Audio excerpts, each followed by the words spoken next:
Welcome to another edition of the Litigation Psychology Podcast, brought to you by Courtroom Sciences.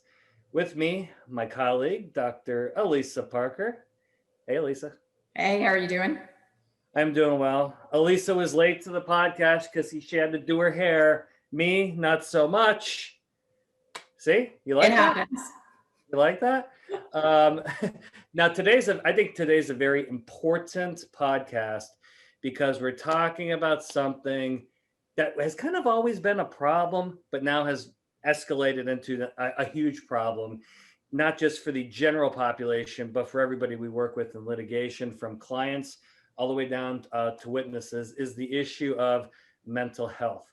Now, prior to COVID, mental health problems, huge stigma, right? Huge stigma, drastically underreported. Yes. And I think what you saw was maybe a couple of professional athletes were struggling with things, and you saw more of a kind of a mini movement to accept people and mental issues. It just never really caught on. And now what you see is you have hotlines out there, you have commercials. Hey, if you're having depression, anxiety because of COVID, the pandemic, call this number. Everything has changed. Alyssa, talk to us, because you have as a clinical psychologist, you have a lot of clinical experience. Talk to us about kind of mental health issues and how the prevalence, how they were perceived before COVID, and kind of what you're seeing now. I mean, I think one of the important things is something that you mentioned, and that's that even though we do have prevalence rates, especially of mood disorders like depression and anxiety, they were so underreported. That's for people who are actually going and seeking help, whether it's through a primary care physician or a mental health professional. But so many people don't seek help. And on top of that, a huge problem that's occurred post-COVID is that access to mental health care, it has become extremely limited. So a lot of people are only doing telehealth. You're not able to actually go in. Many clinicians are not taking new patients. So in a time where there's a lot of turmoil and distress and uncertainty about the future and depression and isolation, everything's escalating and people are not getting the help they need now. And that is a problem for everyone, because I think this pandemic has affected everyone. And so now, we've been actually quite busy doing our witness training system, mostly for deposition now, because there's really very, very few trials, but very, very active in discovery, doing deposition preps. I will tell you this. I always said before COVID, and I would tell my clients about this, I'd say, hey, because they said, well, how many sessions do you need with this? I said, I don't know yet, because I say, usually 2 out of 10 witnesses, I'm going to find something mentally, emotionally, like something's going to be off that's going to disrupt our training, disrupt the preparation, and they're going to need more work. They're going to need more work. Like I've had several witnesses, for example, nurses who were going through a divorce, but never told the trial team, and they were out of their minds. And so they needed a little extra help. That popped up roughly 2 out of 10 witnesses. Since this has broken out, and particularly the last, I'd say 4 months, by far, 7 out of 10 witnesses I have worked with are having significant mental/emotional problems. And it doesn't matter who they are. This says there's no race issue. There's no socioeconomic issue. We're talking doctors all the way down to the janitor, from the CEOs. I mean, everybody's been impacted. Have you had some witnesses that have had some issues strictly because of the pandemic, and now it's really disrupted your witness training? Yeah, and I think that when it comes to mental health and combined with the pandemic, combined with litigation, the issues are twofold. So you have what's going on in their personal life that's being brought to the table in litigation, and you have the impact of the litigation itself on them. And so when I think of litigation in general, for many people, especially if they're named defendant, let's say a doctor, This is one of the most stressful experiences they're going to go through in general. And now put it in context. It's during a time of turmoil, of uncertainty, of very kind of polarizing beliefs on a lot of things going on in the world. And they are struggling. There's a lot of concern about what this means for them moving forward, especially when all of us are kind of wondering about finances and how we're going to be impacted. A lot of people are experiencing depression at much, much higher rates. And same thing we're seeing with anxiety. And if this is not addressed before you even get into any aspect of training, the training that you do is in essence not very helpful. Useless. Yeah. It is. And it may even make them worse. So again, prior to COVID, the way I would pick up on these things is because of my clinical background. I knew what questions to ask very early on. And I've always done that. Like, hey, is there anything outside of this litigation that's giving you significant stress, right? Stuff like that. How are you sleeping? What, diet, exercise, what's your social support system like, right? How is this lawsuit impacting your life? Are you having ruminating thoughts? And these are questions attorneys never, ever ask. And that's why they rarely tap into these things, and then they're shocked when I find them. Yeah. What are because obviously we can't work on every case. There's only you and I can only get strung out so far. But what advice would you give attorneys as far as the types of maybe very basic, they don't have to be armchair psychologists, but maybe some basic questions to ask their witnesses to hopefully maybe detect some of this stuff so that they know that their witness is struggling? Because listen, the witness is not going to walk in the law firm and advertise that they're stressed out about their marriage or their finances. What do you think is the best way to approach that if you're giving advice to the trial attorney? So ironically, I wrote a paper that includes some information about this recently. But I think something to keep in mind is that oftentimes an attorney has some limited contact with the witness, or if they're a named defendant, with the defendant. And then time goes on, and then you're closer to a deposition. And so now you're kind of gearing up and amping up and talking to the witness a little bit more. So they've had this whole period of time to kind of stress out. And what I think I need to point out, and I know a lot of attorneys know this, is a lot of people don't understand how the litigation world works. Yep. And so they have built up so much anxiety in their mind about the impact of this and what this will mean to them.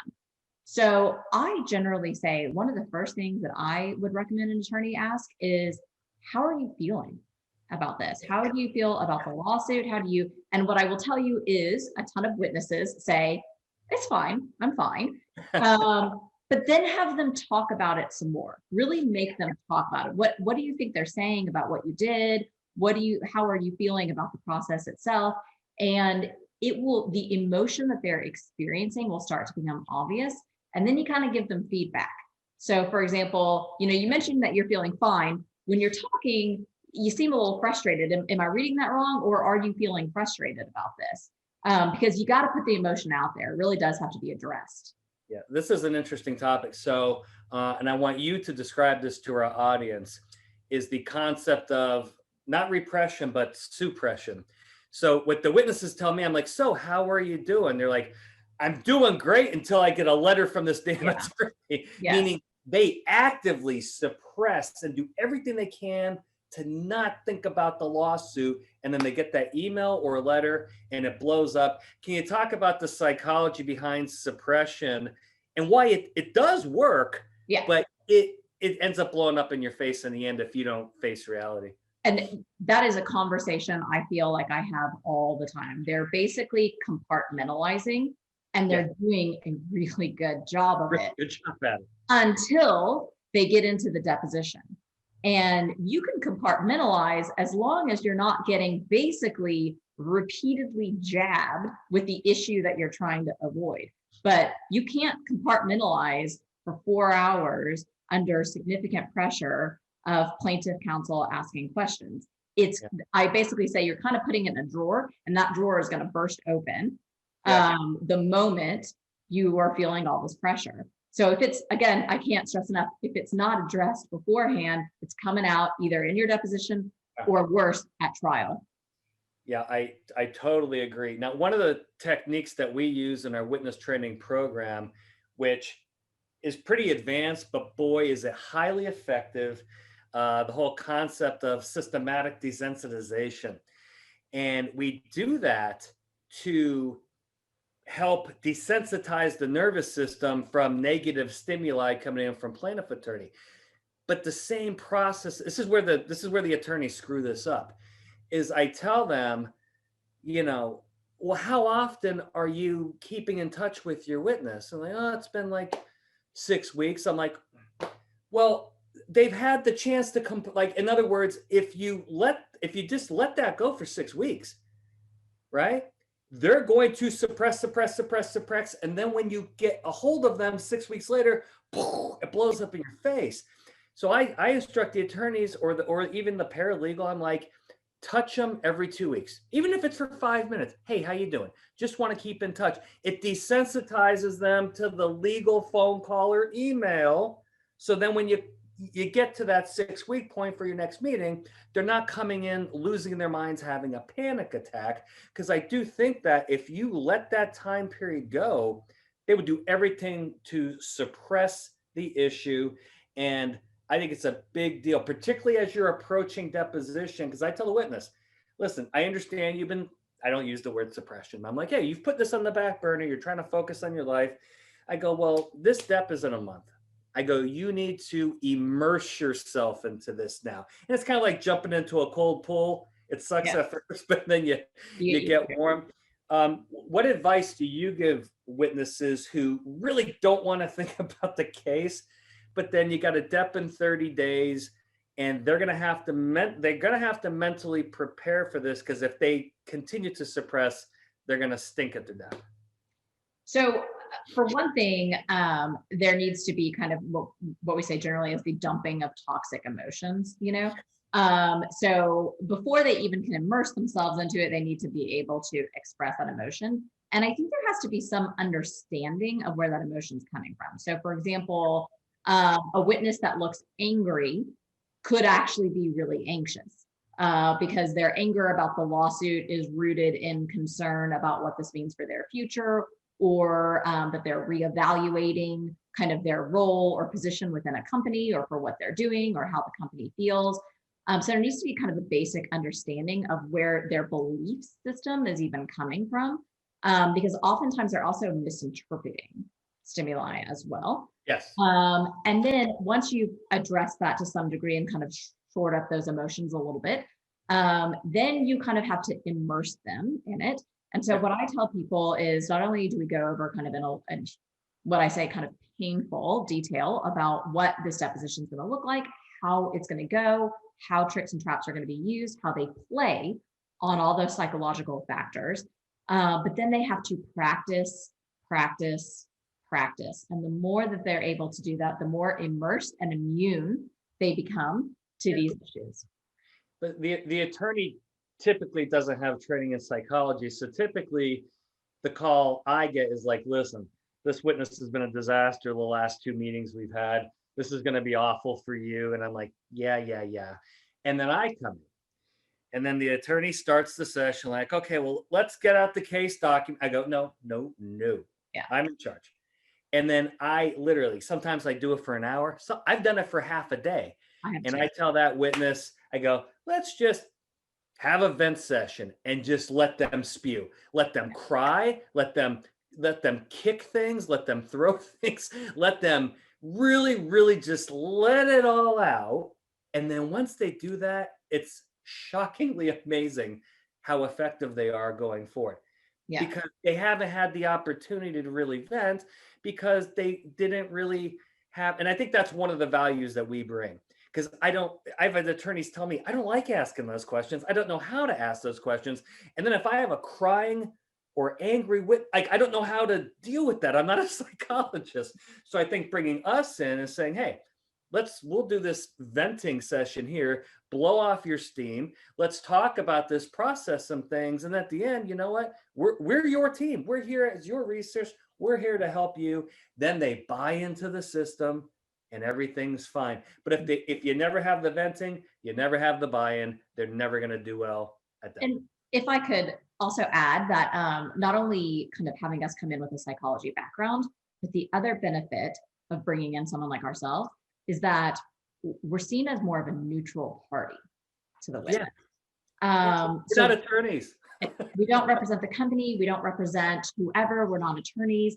And so not only do we have kind of the psychology background to be truly addressing some of these issues firsthand, but we're not part of this legal system in the minds of the witnesses. So I feel like a lot of them, generally speaking, feel more comfortable dumping this emotion on us as well. Oh yeah. And I make light of it. I typically make fun of the attorney. I'm like, hey, I'm not one of these guys. No, no, I'm a psychologist, you know, and then it does make them feel better because, by the way, and this is, I'm not saying anything, people are threatened by attorneys. I'm sorry. Yeah. People are threatened by attorneys. They're scared of them. They're scared of their offices. They're scared of their emails. They're scared of their letters.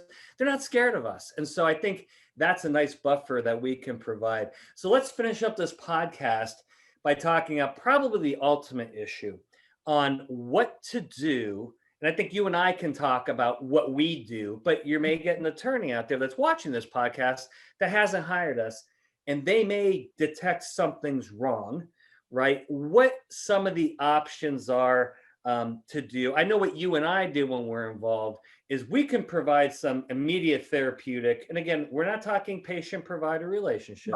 Right. We're talking consultant-client relationship where we can give some, I think, immediate and effective help to get them through their current anxiety or depression or anger. And there are several techniques, cognitive behavioral techniques that you and I could do that the attorney could never do.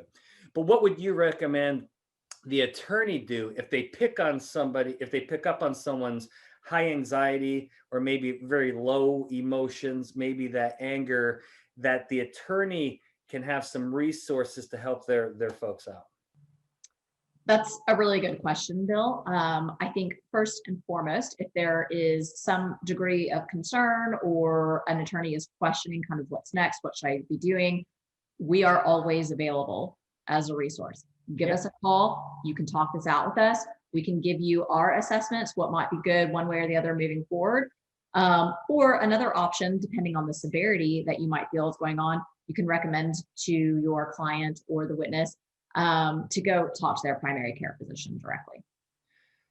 Yeah, because it's, I think these types of issues, in fact, I've gotten several phone calls in the last 8 months saying, can you hop on a Zoom call and just spend an hour with my witness and I want your assessment of where this, and then I can ask those questions and I could tell, and I have no problem telling the witness and the attorney, say, hey, I think you need some more structured help. I think that would be beneficial to you. I think that where you are right now is very unhealthy for you. And as a team, we can provide some basics. You may, I can't force them to do it, but I think I can make that suggestion. Or I can say, you know what?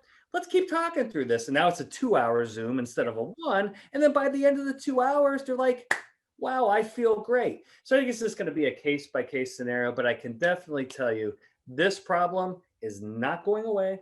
It's only going to increase, and attorneys are going to have to really take this seriously because it's going to keep popping up. It is going to ruin testimony if you don't find these things, which is another reason. I'm not screaming like, hey, hire us, but it's one of the values that we provide that can really save a case, because if one of these witnesses slips through the cracks and then they go to deposition and they implode, it's going to cost the client a lot of money.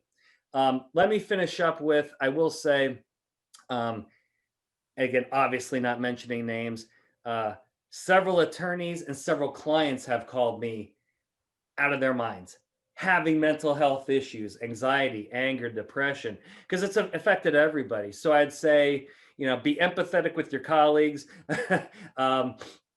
if you're an attorney talking to your client, understand that your client may be having issues. Everybody's having issues now, but I think this is something that needs to be on the front burner because it's been on the back burner forever. But particularly with the witness prep, is to put on the front burner. We can help you, and I think this is going to be something that's going to carry on for a while. So, Dr. Parker, thank you for joining us, and thank everybody else for participating in this episode of the Litigation Psychology Podcast. We will see you next time.